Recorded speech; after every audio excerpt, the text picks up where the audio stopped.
Hi friends, வணக்கம். ஆஸ்குவல் டீச்வெல் அப்படின்ற channel மூலமாக உங்களை சந்திக்கிறதுல மீண்டும் எல்லாருக்கும் வணக்கம் தெரிவிச்சுக்கிறேன். நம்ம சமீபமாக பலவிதமான தமிழ் சம்பந்தப்பட்ட போட்டித் தேர்வுகளுக்குள்ள சில தகவல்களை பார்த்துட்டு வரோம். இன்னைக்கு நம்ம பார்க்க போறது என்னன்னு கேட்டீங்கன்னா, திருஞான சம்பந்தரை பத்தி பார்க்க போறோம்.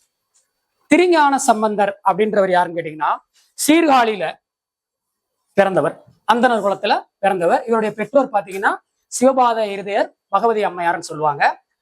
இவர் சிறு வயதுல இருக்கும் பொழுது ஆற்றங்கரையில அவங்க அப்பா குளிக்கிறதுக்கு கூட்டு போறாரு. அப்ப கூட்டு போகும்போது இவரை கரையில விட்டுட்டு அவங்க அப்பா குளிச்சுக்கிட்டு இருக்காரு. குழந்தை அழுகுது. இந்த குழந்தை அழுகிற சத்தத்தை கேட்டு பார்வதி அம்மையாரே இறங்கி வந்து ஒரு பொற்கிண்ணத்துல ஞானப்பால் கொடுத்ததாக வரலாறு உண்டு. குளிச்சுட்டு வந்த கரையை வந்த உடனே அவங்க அப்பா, என்ன குழந்தையுடைய வாயில பால் இருக்கே, ஒட்டி இருக்கே, யாரு அப்படின்னு கேக்குறாங்க. அந்த பிஞ்சு என்ன பேசும், பேச தெரியாத பருவம், ஆனால் அது பதில் சொல்லுச்சு, பாட்டாவே பாடுச்சு. அதுதான் முதல் பதிகம்.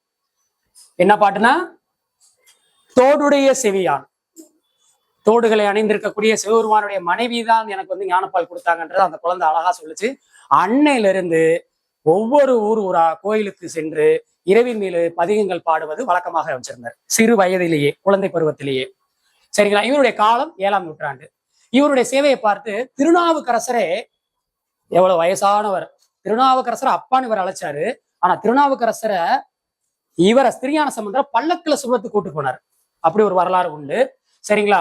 இவர் சிறு வயதிலேயே ஒவ்வொரு ஊருக்கா போய் சிவதொண்டு செய்யும் பொழுது, கூன் பாண்டியன், மதுரையில கூன் பாண்டியன்றவரை ஆட்சி செய்யும் பொழுது அந்த மன்னனுக்கு ஒரு வெக்கை நோய் இருக்கு. அந்த நோயை தன்னுடைய பதிகங்களால் பாடிய அந்த நோயை தீர்வு செஞ்சாரு.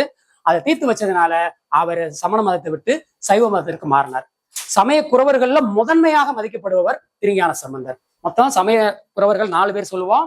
அதுல முதல் வந்து திருஞான சம்பந்தருக்கு தான் முதலிடம். அதனாலதான் இவர் எழுதிய தேவாரங்கள் வந்து 1, 2, 3ஆம் தலைமுறையில் வைக்கப்பட்டுள்ளன. சரிங்களா? சரி, இவர் வேற என்னென்ன செஞ்சிருக்காரு பாத்தீங்கன்னா, சமணர்களை வாதம் செய்யறதுல, சொற்போர் இடுறதுல வல்லவராக இருந்தார். அது மட்டும் இல்ல, இவருக்கு ரொம்ப முக்கியமான ஒரு விஷயம் கேட்டீங்கன்னா, அடியார்களுக்கு, குறிப்பாக சிவன் அடியார்களுக்கு நாளும் இல்லை கோளும் இல்லை, எல்லாமே நல்ல நாள் அப்படின்ற கருத்துக்களை எடுத்து சொல்லுவார். அதன்படிதான் இவர் வாழ்ந்தார்னு கூட சொல்லலாம். இவருடைய இயற்பெயர் பாத்தீங்கன்னா ஆளுடைய பிள்ளை. சரியா? இவருடைய இயற்பெயர் வந்து ஆளுடைய பிள்ளைன்னு சொல்லுவாங்க. சரி, நாயன்மார்கள்ல முதல்வராக இருக்காருன்னு சொன்னேன். இவர் வாழ்ந்த காலங்களே வெறும் 16 வயசு. 16 வயதுல முக்தி அடைகிறார். அது என்ன சூழ்நிலையில? இவருக்கு திருமணம் நடக்குது. திருமணம் நடக்கும் போது அப்படியே முக்தி அடைகிறாங்க.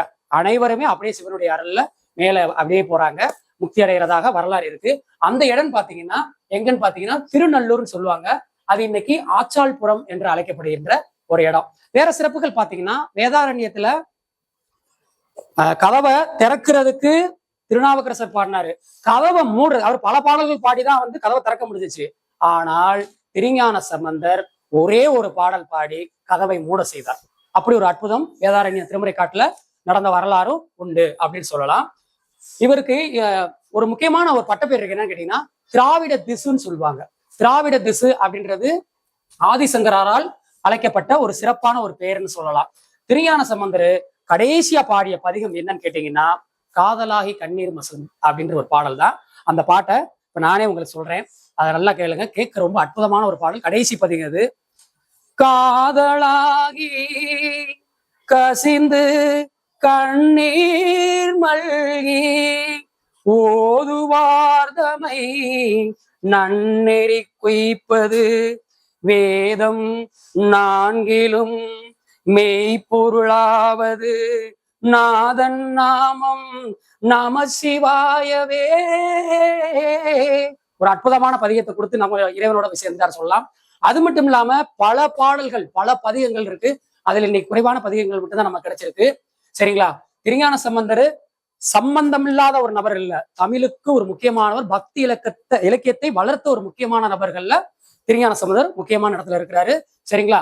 இது ரொம்ப முக்கியமான குறிப்புகள். இது போட்டித் தேர்வுக்கு ரொம்ப முக்கியமா இருக்கும். மறக்காம லைக் பண்ணுங்க, ஷேர் பண்ணுங்க, கமெண்ட் பண்ணுங்க, சப்ஸ்கிரைப் பண்ணுங்க. மீண்டும் அடுத்த வீடியோல உங்களை சந்திக்கிறேன். நன்றி, வணக்கம்.